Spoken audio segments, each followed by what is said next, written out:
मैं एक video record कर रहा था टिकटॉक के बारे में। वो जल्द आ जाएगी, कल परसों शायद आ जाए। तो मेरे सामने इसकी एक वीडियो आ गई टिकटॉक पे जो मैंने देखी, और मैंने नहीं देखी थी वो वीडियो, तो मेरी नज़र में वो गुजरी और इसमें ये कुछ बात कर रहा है। तो अब देखो, उस केस के बारे में जो डकीका चल रहा है उसके बारे में तो काफ़ी लोग बात कर रहे हैं, बट उनकी स्टेटमेंट इतनी क्रेडिबल नहीं है जितनी इसकी हो सकती है। मैं यही जानने के लिए अभी बैठा हूँ कि क्या सीन है, क्या होपफुली ये कुछ अपडेट दे कि क्या हो रहा है और क्या सीन्स चल रहे हैं इनके साथ। अंदर की बात बताए, क्योंकि 1 महीने बाद हमें उन लोगों की तरफ से जो एक्चुअल में उस चीज़ से सफ़र कर रहे हैं कुछ सुनने को मिल रहा है। क्योंकि हमें एक ही महीने से एक जो है अलग अलग न्यूज़ मिल रही हैं कि उसका जो है वो, एक तो मेरे पास न्यूज़ आई थी उसकी ज़मानत हो गई, एक न्यूज़ मेरे पास ये भी आई थी, और एक न्यूज़ आई थी कि उसका जो है पता नहीं 3-4 करोड़ रुपए bitcoin, 3-4 lakh, sorry 3-4 lakh worth के डॉलर्स जो हैं उसके बाइनेंस अकाउंट से जब्त कर लिए हैं, और करोड़ों की रिश्वत और पता नहीं क्या क्या, फिर वो किडनैप हो गया, ये हो गया, वो पता नहीं क्या क्या न्यूज़ आए जा रही थी। और हार्ड टू बिलीव है, कोई भी न्यूज़ जो क्रेडिबल बंदा है हम उसकी बात सुनेंगे। गिरफ्तार हुए तकरीबन 3 महीने गुजर गए हैं, जिसमें से 22 डे डैम, 3 महीने? एक सेकंड, नहीं, अबे 3 महीने गुजर गए? 3 महीने? मैं समझा 1 महीना गुजरा है भाई, इतना जल्दी टाइम गुजरा है। मुझे कसम से लग रहा था 1 महीना गुजरा है भाई। 3 महीने, ये तो मेरे लिए शौक है सबसे बड़ा। केस वो फिजिकल रिमांड में रहा है और बाकी का टाइम अभी वो जेल में है।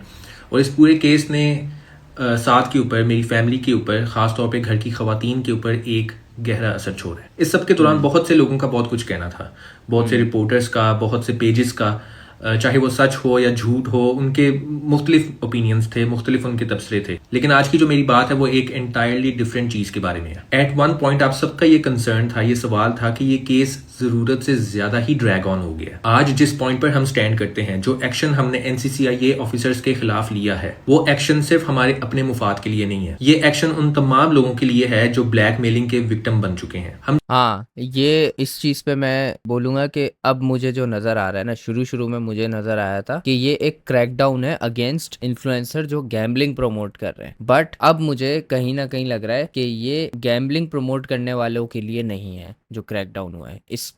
इसका कहानी कुछ और है, ठीक है। और ये मैं अब इदारे को नहीं कहूँगा कुछ, क्योंकि कोई भी इदारा नहीं होता गलत कामों में इन्वॉल्व। जो लोग होते हैं वो पॉजिटिव और नेगेटिव होते हैं। इदारा अच्छे के लिए बनाया जाता है, उसमें फिर जो लोग अपॉइंट किए जाते हैं उनकी नीयत पे डिपेंड करता है कि वो क्या चीज़ कर रहे हैं। तो अगर कभी भी किसी इदारे को जज करो ना, तो उस इदारे को गलत मत बोलो कभी भी। उस इदारे के अंदर जो लोग हैं उनको गलत बोलना चाहिए या सही बोलना चाहिए। जब साथ से मुलाकात करने के लिए जाते हैं तो हम टेलीफोन के जरिए बात करते हैं, बीच में शीशा होता है और हम आमने सामने बात करते हैं। एक फिक्स टाइम हमें मुकर्रर होता है और आसपास दूसरे लोग भी आए होते हैं अपने फैमिली मेंबर से मिलने। और हाँ, हमारी बातचीत होती है कि अच्छा, आप किस मामले में अंदर हो, ये क्या आपका मामला है, सब कुछ। और उनकी अपनी फैमिली मेंबर से यही डिस्कशन होती है कि बाबा इतने पैसे हम कहाँ से अरेंज करें, बाबा अब क्या बनेगा, हमें तो ये सब कुछ बेचना पड़ जाएगा। उधर मौजूद ऑलमोस्ट हर पार्टी की यही स्टोरी है कि हमें ब्लैकमेल किया जा रहा है, हमसे पैसे निकलवाई जा रहे हैं और इनको कभी कोई रिलीफ नहीं मिलता। उनके लोग तो 2-2 साल से वहां पे बैठे हुए हैं, 2-3 साल से वो वहीं पे हैं।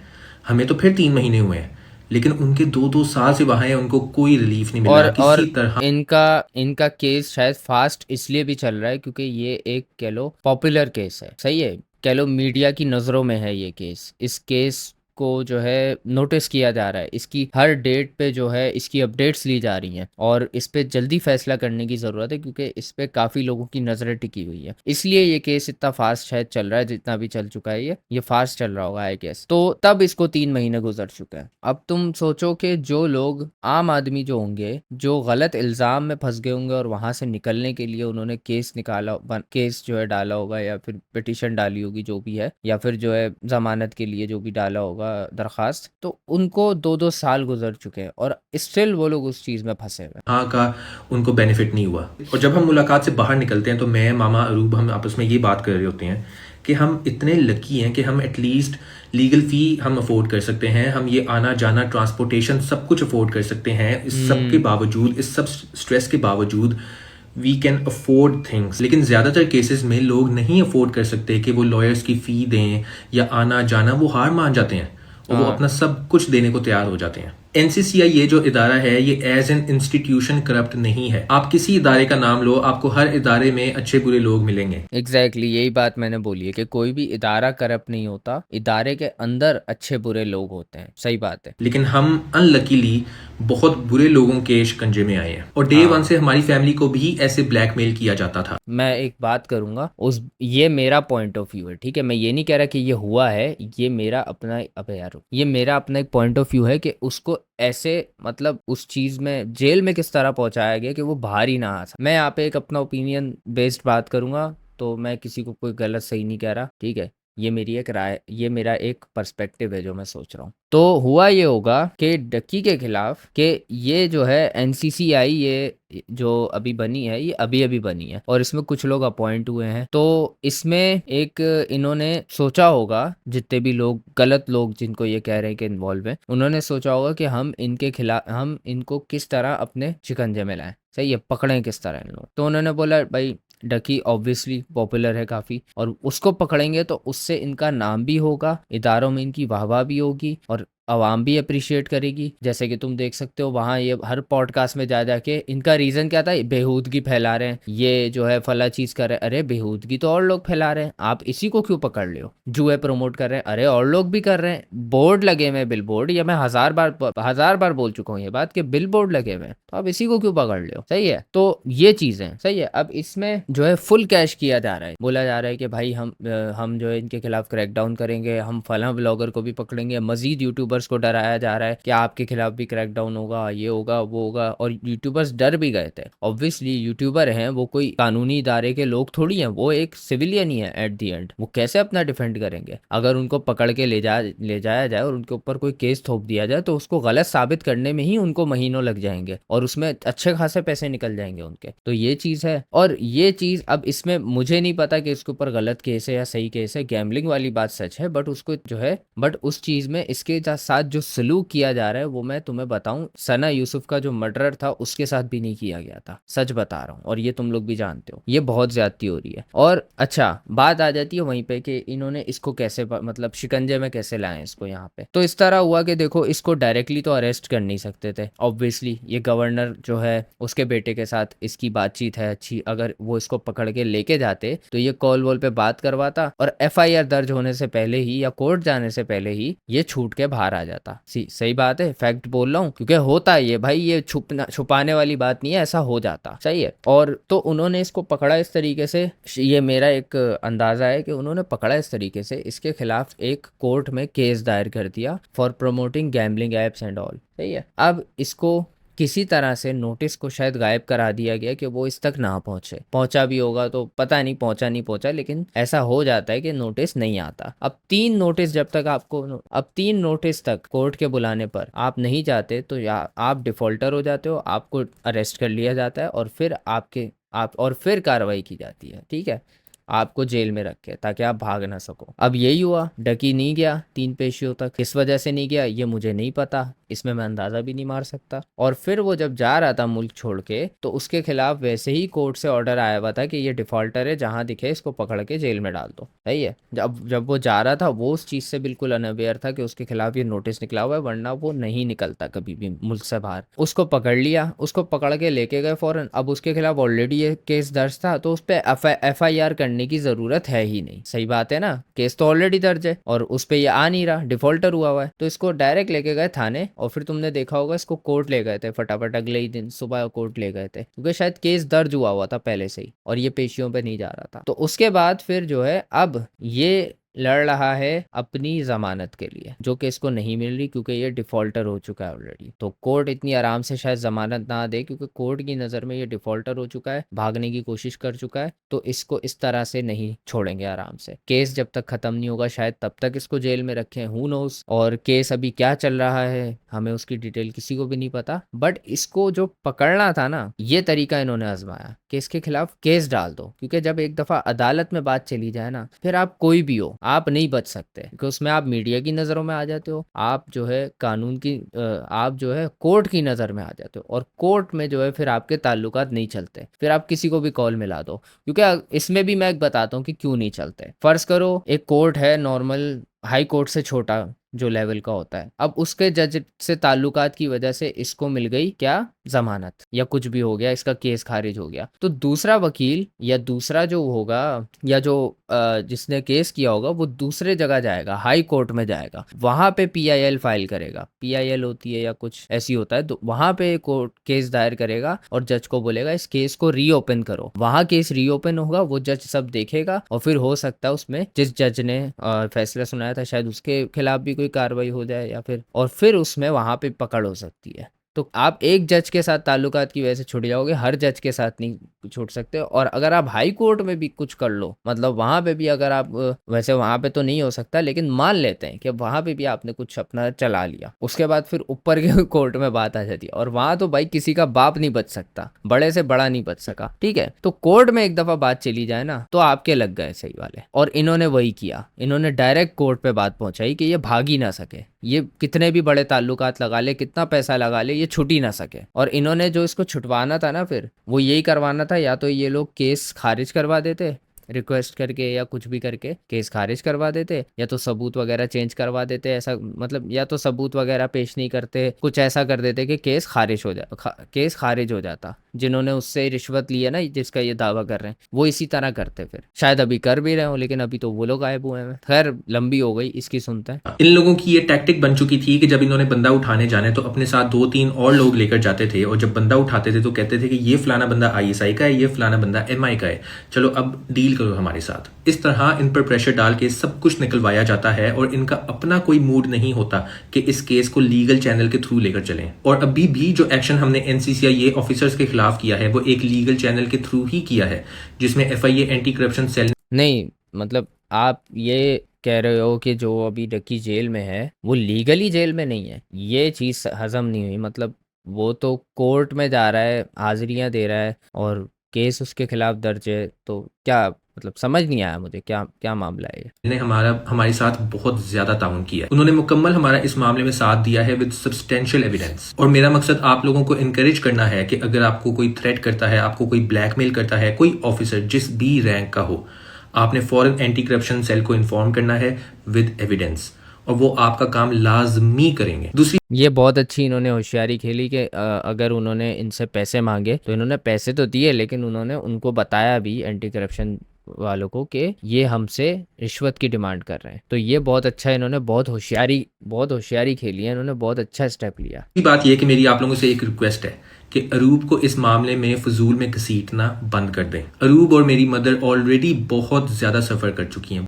सुन रहा है यार, ये लोग बेहयाई फैला रहे यार हैं, सुन रहा है बड़वे, बहुत ज्यादा, आपकी सोच से भी ज्यादा सफर कर चुकी हैं। और उनसे फजूल तरीन सवाल पूछना, उनको कंटिन्यूसली प्रोवोक करना, और अजीबोगरीब न्यूज हेडलाइंस चलाना, क्योंकि आप लोगों का ये चलता है कि ये एक टाइम में ये मामला बिल्कुल ठंडा हो गया था, मीडिया में बहुत ठंडा हो गया था। आप लोगों ने सोचा कि चलो ऐसी खबर चलाते हैं जिसमें ये दोबारा इसमें स्पार्क आ जाए। हाँ याद आया मुझे, अरूप डक्की को छोड़ रही है, ये खबर आई थी, किसी कुत्ते के बच्चे ने डाली थी। हाउ द हेल बहन चोद, ये बहन चोद, ये वो सेंस कैसे बना रही है, किसी ने बना दी कि अरूप डक्की को छोड़ रही है, ये क्या बात हुई। मतलब उसका एक शौहर मुसीबत में है, जिसके साथ वो रही है, जिसके साथ शादी हुई भी उसकी, वो क्यों छोड़ेगी। जिसके घर में वो रह रही है वो उसको क्यों छोड़ेगी, वो उसके लिए कोर्ट जा रही है और वो उसको छोड़ देगी, किस बात पे। तो ये एक अजीब सी न्यूज़ निकाली थी किसी ने, और मुझे बहुत एक तरह से कह लो गुस्सा भी आया था कि यार तुम लोगों में शर्म हया नहीं है क्या, कोई एक लिमिट होती है किसी चीज़ की, तुम लोग अपने हिसाब से कुछ भी बना के, हाँ माना कि यार वो उनकी इमेज जो है वो हमारे जो इंडस्ट्री है या फिर माशरे में जो है इस तरह की बनी हुई है कि उनके खिलाफ कोई कुछ भी बोल दे उनके लिए कोई स्टैंड नहीं लेता, ये बात सच है, ठीक है। उनके लिए कोई लड़ेगा नहीं आके, उनकी कोई क्रेजी ऐसी फैन बेस नहीं है कि आपको आके लोग गालियां देंगे, आपको उससे लॉस होगा, ये लोग आपकी हाँ में हाँ ही मिलाएंगे, आप उनको भले कुछ भी बोल दो, इनकी इमेज ऐसी बनी हुई है, तो लोग उसमें कुछ भी बोल देते हैं। उनको पता है अगलों ने हमें कुछ भी नहीं कहना, उल्टा हमारी हाँ में हाँ मिला के इनका मजाक ही उड़ाना है। आप लोगों ने किया कि 7 साल की सजा होने लगी है, और पता नहीं 10-15 मिलियन का जुर्माना होने लगा है। 7 से जब हम नेक्स्ट मिलने गए तो वो रो रहा था, और पता ये चला मुसलसल पिछले 2 दिन से वो रो रहा है, क्योंकि इस बात पे कि क्या खबर चल रही है कि मुझे 7 साल की सजा होने लगी है। इतना बड़ा तो ये केस है ही नहीं। इसलिए मैं दोबारा कहता चलूं कि हम बेशक जो मर्जी स्टेप लें। वही वही मैं कहता हूँ कि यार फालतू की बातें नहीं किया करो, फालतू के जजमेंट नहीं किया करो लोगों को। जैसे वो एक था, नाम भूल गया मैं, भड़वा करके कुछ उसका नाम था, उसने जो किसी के कैप्शन से उसके दिल की बात जानी खुद ही, और फिर उस दिल की बात से एक और दिल की बात बनाई जो अपनी मनमर्जी की थी। दोनों जो उसने बातें बनाई वो अपनी मनमर्जी की थी, और फिर वो उसको इस कॉन्फिडेंस से कह रहा है कि जैसे यही सच है जो मैं कह रहा हूँ। अब ये देखने वाले पे क्या गुजरती है यार, कि यार मतलब लोग मेरे बारे में क्या इस तरह सोचते हैं। मतलब मैं अरूप वाले उसकी बात कर रहा हूँ जिसने अरूप पे वीडियो बनाई थी, वो क्या बोल सोचेगी इस सिचुएशन में, इस मेंटल स्टेट में, जब वो इतनी वीक हुई हुई है मेंटली, वो क्या वल्नरेबल हुई हुई है इतनी कि भाई वो उसको कोई भी चीज हिट कर जाएगी माइंड में। आप उसको इस तरह से अगर बातें उसके दिमाग में घुसाओगे ना, तो वो बोलेगी क्या मतलब मैं क्या यार इतनी बुरी हूँ, मैं क्या इतना गलत कर रही हूँ कि मैं डिजर्व ही नहीं करती अच्छा ट्रीटमेंट। हो जाता है इंसान ऐसा। जैसे डकी की ये बात कर रहा है, वो रोने लग गया था, जस्टिफाइड है रोना यार उसका, क्योंकि वहां पे न्यूज वगैरह उसको यही सुनने को मिल रही है कि 7 साल ये जेल, ये वो परेशान हो गया वो। जाहिर है उसने इतना बड़ा जुर्म थोड़ी किया है, और ये तो खैर कोर्ट डिसाइड करेगा, हम तो कोई नहीं है डिसाइड करने वाले। बट आप यहाँ से देख लो कि मिसाल है ये जो इसने दी है कि इंसान कितना वल्नरेबल होता है ऐसी सिचुएशंस में। तो अपनी जो आप फेक न्यूज फैलाते हो ना, देख के फैलाया करो कि आप किसी का दिल दुखा रहे हो एक तरीके से, किसी को नुकसान पहुंचा रहे हो मेंटली, और अगर उस सिचुएशन में आपके नुकसान पहुंचाने की वजह से उसका कोई रियल में लॉस हो गया, तो आप किस तरह अपने आप को माफ कर पाओगे। मेरे घर की खवातीन से एक सवाल नहीं पूछा जाएगा और उनको बिल्कुल भी प्रोवोक नहीं किया जाएगा। आज की जो पोजीशन है हमारी FIA एंटी करप्शन सेल की वजह से हमारा सिस्टम में जो बिलीफ है वो दोबारा बहाल हुआ है। Put your trust in the system, in the legal channels, in Pakistan intelligence, in law enforcement communities and in the judicial system. बाकी मेरी सिंसियर दुआ है कि हमारे इस स्टेप की वजह से आप बाकी लोगों के लिए भी एक अच्छा रास्ता खुलेगा। अच्छा, मेरा वो जो कोर्ट वाली बात थी ना, उसमें भी मैं एक चीज तुम लोगों को रिफ्रेश करके बता दूं कि देखो जो डकी के साथ हुआ है ना, उसमें जुडिशियल सिस्टम गलत नहीं है। सही है, ये मत समझना कि यार जुडिशियल सिस्टम इसमें मिला हुआ है वो कुछ कर रहा है, नहीं। मैंने वही बात आपको वहां पे मिसाल देके बताई है कि अगर कोई एक कोर्ट में गलत करता है तो उससे ऊपर वाले कोर्ट में जाके दोबारा केस रीओपन किया जा सकता है, और फिर दूसरा जज पकड़ कर सकता है जो कि उससे बड़ी पोजीशन में बैठा हुआ है। फिर वो शायद जज की भी पकड़ करे और उन लोगों की भी पकड़ करे जो जिन्होंने केस को घुमा फिरा के जो है मतलब खारिज करवाया है, नाजायज किया है। तो जुडिशियल सिस्टम से आप नहीं बच सकते। सही है, भले आप पाकिस्तान के कानून को कितना भी जज करो। Thank you. साथ को तो यही वीडियो मेरे सामने आई है, और मुझे सिंपली मैं बताऊं तो एक तो वही बात सुनने को मिली जो मैं बोल रहा था कुछ दिन पहले कि भाई इस सिचुएशन में इन लोगों को मजीद परेशान मत करो उल्टी सीधी न्यूज बना के। मैं देख रहा हूँ आए दिन न्यूज आए जा रही है कि 7 साल की सजा हो गई, 10 साल की सजा हो गई, 10 करोड़ जुर्माना हो गया, डक्की भाई से 10 करोड़ निकलवा ली है। अब वो ये चीजें सुनेगा तो वो तो पागल हो जाएगा कि क्योंकि उसके पास उसके अकाउंट्स का एक्सेस थोड़ी है, वो तो ऐसे बैठ जाएगा अबे मेरे 10 करोड़ चलेगा यार, वो तो पागल हो जाएगा। तो यार आपके पास अगर सोर्सेज है ना तो ही आप न्यूज फैलाओ, आप अजीब अजीब न्यूज नहीं फैलाओ। 7 साल की सजा, तो एक बंदे ने तो एक न्यूज चैनल ने तो ये भी डाल दी थी कि उसको जमानत मिल गई। मैंने कहा जमानत मिल गई, मैंने जाके देखा कुछ भी नहीं था ऐसा। तो फेक न्यूज यार एक लिमिट तक फैलाओ ना, क्योंकि वो बंदा भी किसी तरह उस तक वो न्यूज पहुंच रही है, तो वो क्या सोचेगा यार, उसके ऊपर उसका क्या इम्पैक्ट पड़ेगा। वो कहीं पे वो फेक न्यूज सुन के उसको कुछ ऐसा मतलब उसके साथ कुछ ऐसा ना हो जाए जिससे उसको नुकसान हो। तो जरा इंसान समझा करो यार सबको। हाँ ठीक है, आपके अख्तिलाफात हैं, आपको उनका कंटेंट नहीं पसंद, बट इसका मतलब ये नहीं है कि उसको मर जाना चाहिए अगर वो आपके हिसाब का कंटेंट नहीं बनाता। तो मैं भी बहुत सारे लोगों को पसंद नहीं करता, लेकिन IRL अगर मैं देखूँ तो मैं उनसे मिल भी लेता हूँ, मैं उनसे बातचीत भी कर लेता हूँ, बैठक भी बना लेता हूँ, क्योंकि मुझे उनका कंटेंट नहीं पसंद। सही है, मुझे वो एज अ पर्सन मुझे जहर नहीं लगते। एज अ पर्सन मैं उनको जब ही जज कर पाऊंगा जब वो मेरे साथ बैठेंगे। अब मैं यहाँ पे बैठा हूँ, अगर मैं आपसे बात कर रहा हूँ, मैं एज अ क्रिएटर बात कर रहा हूँ, मैं एज अ क्रिएटर अपने ओपिनियन दे रहा हूँ। हो सकता है मैं रियल लाइफ में थोड़ा अलग ओपिनियन रखता हूँ, और ये मेरी फेकनेस नहीं हो सकती, क्योंकि मैं यहाँ पे यूनिवर्सली जो अप्लाई होती है ना मोरली चीजें, या फिर जो है और भी मतलब एथिकली चीजें जो कि मैं शायद खुद भी फॉलो नहीं करता हूँ, वो मैं यहाँ पे लोगों को बता रहा हूँ कि शायद इस तरह से चलना चाहिए। क्योंकि मैं यूनिवर्सली बात कर रहा हूँ, एक जनरली बात कर रहा हूँ। मैं ये नहीं कह रहा कि मैं भी ऐसा हूँ, मैं बहुत अच्छा हूँ, नहीं भाई, सब में कमियां होती हैं। तो इंसान को ना उस तरह जज नहीं करो जिस तरह का वो दिखता है। हो सकता है जिसको तुम अच्छा समझ रहे हो वो अंदर से अच्छा ना हो, और हो सकता है जिसको तुम क्रिंज बोल रहे हो, जिसको तुम चूतिया समझ रहे हो, जिससे तुम नफरत कर रहे हो, उसके मरने की दुआएं कर रहे हो सकता है वो अंदर से वैसा ना हो, वो कैरेक्टर प्ले कर रहा हो जो ऑडियंस को उसकी देखना पसंद है। तो भाई क्रिएटर के काम से हेट कर सकते हो आप, लेकिन क्रिएटर से पर्सनली हेट मत रखो किसी भी, मेरा ये मानना है। कुछ हैं क्रिएटर्स जिनसे मैं पर्सनली हेट रखता हूँ, पर्सनली दिल में हेट रखता हूँ, मैं उनको उनके मतलब बुरे की दुआ नहीं करता, सही है। और मैं उनसे पर्सनली हेट क्यों करता हूँ, उसके रीज़न है क्योंकि वो बहुत नीचे जा चुके हैं, बहुत नीच हो चुके हैं, इतने नीच हो चुके हैं कि उनको मेरा ख्याल कूटना पड़ेगा अब, जब जाके उनका दिमाग सेट होगा। बहुत नीच हो चुके हैं, सही है, समझ गए होगे मैं किन की बात कर रहा हूँ। तो कुछ ऐसे लोग भी हैं मौजूद, लेकिन मैं दुआ नहीं करता कि वो पिटने चाहिए, लेकिन अगर वो कल को पिटते हुए नजर आएंगे तो मुझे उस पर ताज्जुब भी नहीं होगा कि यार ये क्यों पिट रहे हैं। सो सिंपल सी बात है यार, भाई क्रिएटर को हेट मत करो। जो भी क्रिएटर है, जैसा भी काम करता है, आपको उसका काम नहीं पसंद है, आप गालियां दो, मूव ऑन कर जाओ, सिंपल सी बात है। आप मतलब जुड़ मत जाओ कि भाई हमें इसको ख़त्म कर देना है अब, क्योंकि हमें इसका काम नहीं पसंद है।